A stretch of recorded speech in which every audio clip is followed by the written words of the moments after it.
PL 573 de 2021, que foi protocolado em agosto.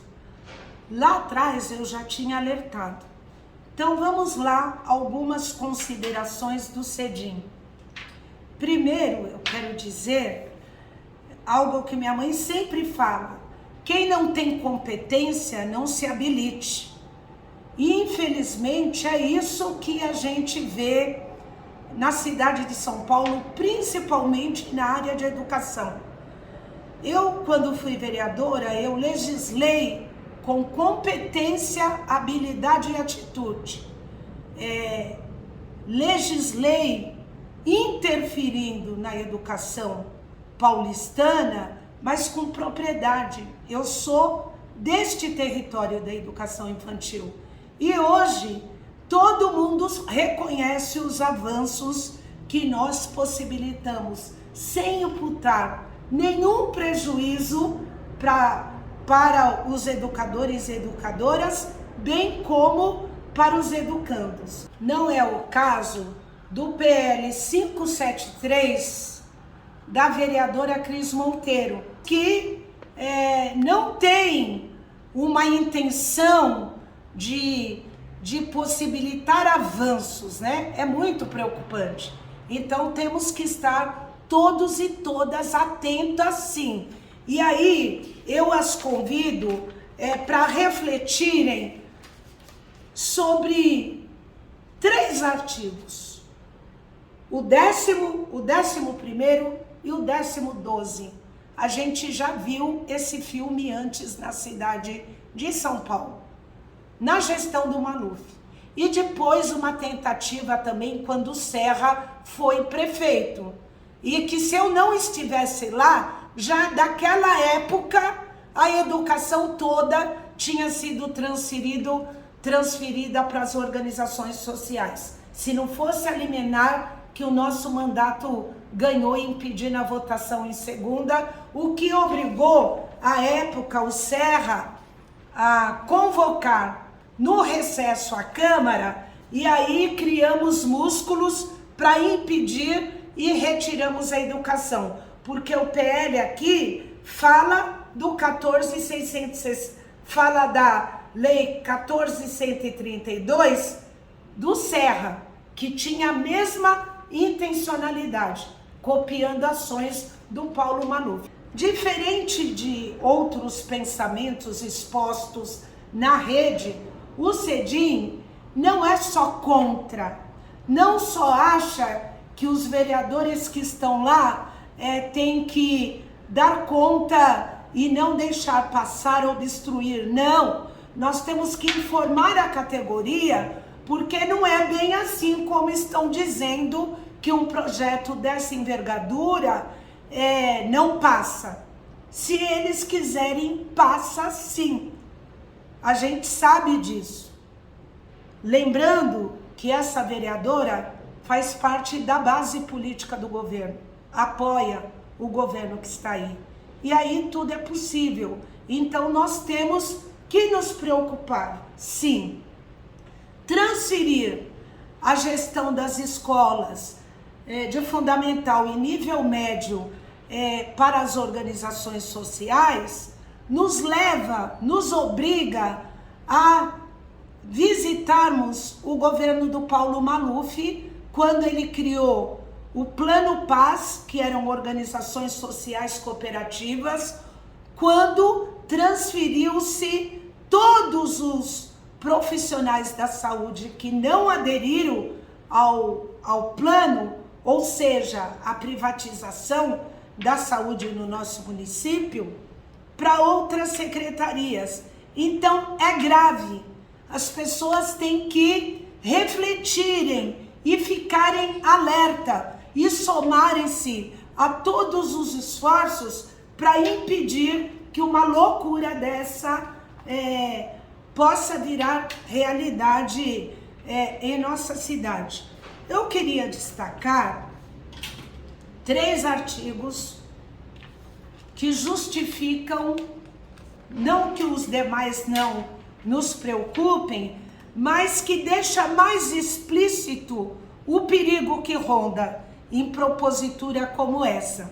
Então a rede toda, a resistência toda está dizendo: é a privatização da gestão escolar, é a transferência da gestão escolar para todo mundo. Olha como não é. E mesmo que fosse, deveria contar com a preocupação de todos os educadores e educadoras que defendem a escola pública.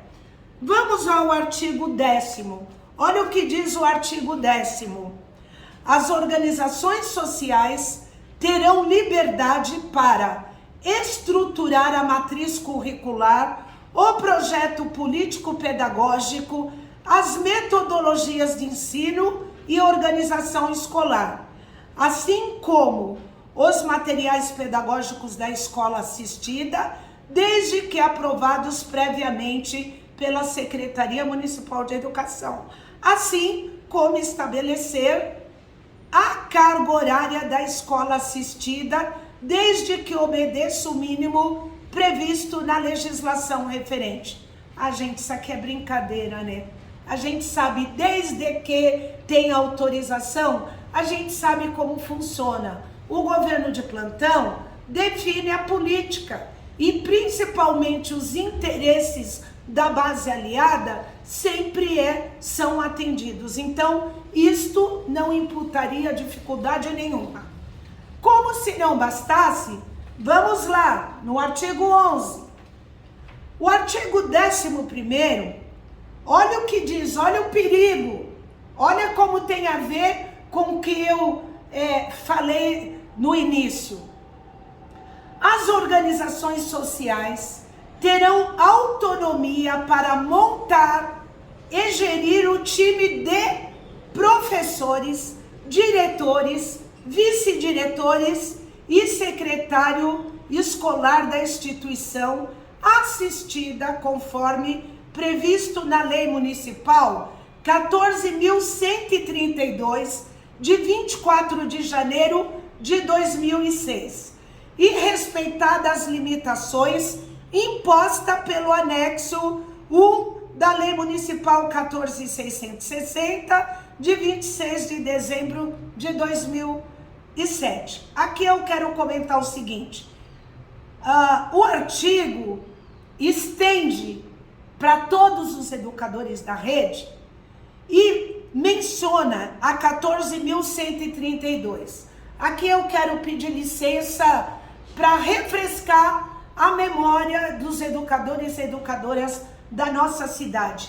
Essa lei aqui, 14.132, foi a lei que o então prefeito José Serra, na calada da noite, no final do ano, tentou aprovar, passando a saúde e a educação para as organizações sociais.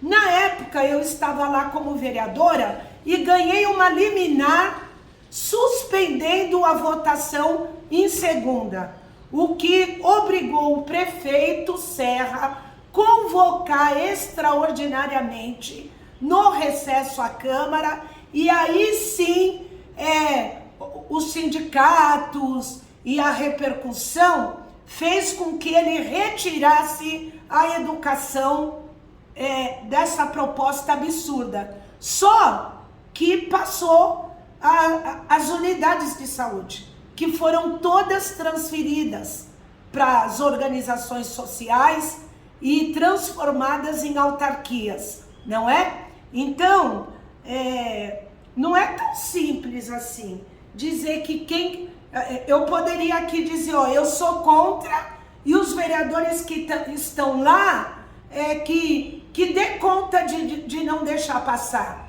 que é muito difícil passar um projeto como esse.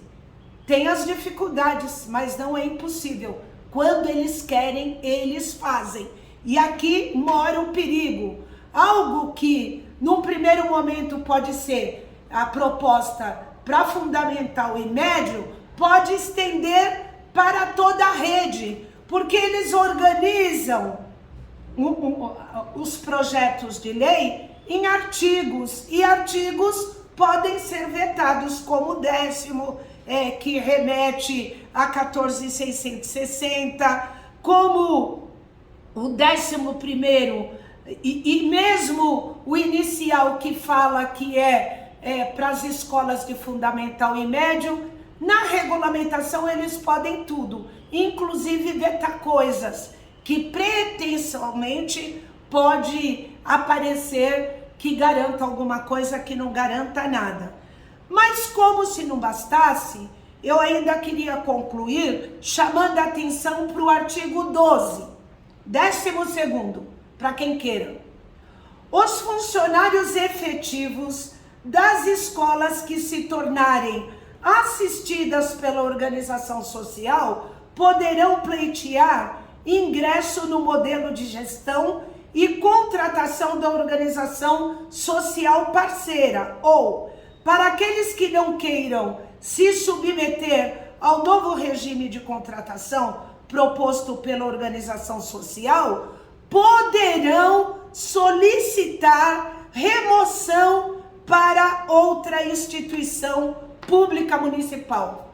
Lembram que no início eu falei que o prefeito Paulo Maluf fez algo parecido com isso?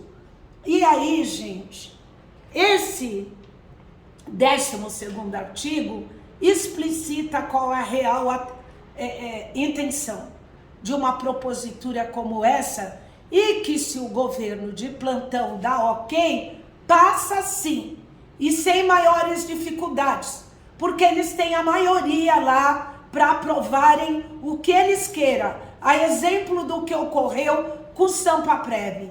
Então a intenção aqui é alertar todos os educadores e educadoras que corremos perigo. A educação pública municipal corre perigo, e só a informação pode evitar a desgraceira maior. Então,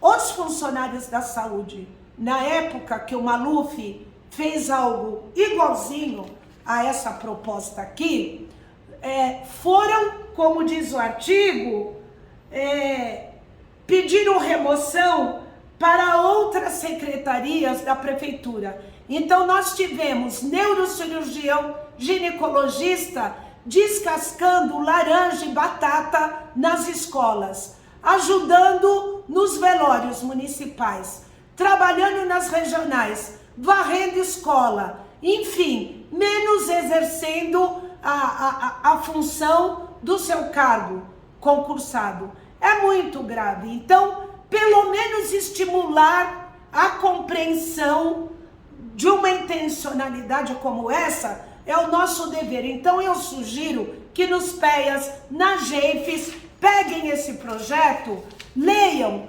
e compare com o projeto do Paulo Maluf e compare com a lei que o Serra aprovou em 2006, que se não fosse o meu mandato, toda a educação da cidade tinha ido já para as organizações sociais. Aí não dá, né, gente? Então, no outro vídeo, eu ainda vou querer falar sobre um outro projeto. Este é o 573 e esse é o 562 e eu vou falar dele no próximo vídeo. Então, atenção, não é tão simples assim. E também não dá para acreditar que os vereadores de oposição darão conta caso vá para plenário numa votação como essa. A categoria tem que estar sabendo dos riscos que corre, sim, para poder se mobilizar. Eu não posso transferir a responsabilidade por quem está lá, porque eu não estou, né? Nós temos que estar atentos, sim, a todas propostas que nos firam de morte, tá bom? Então, até o próximo vídeo.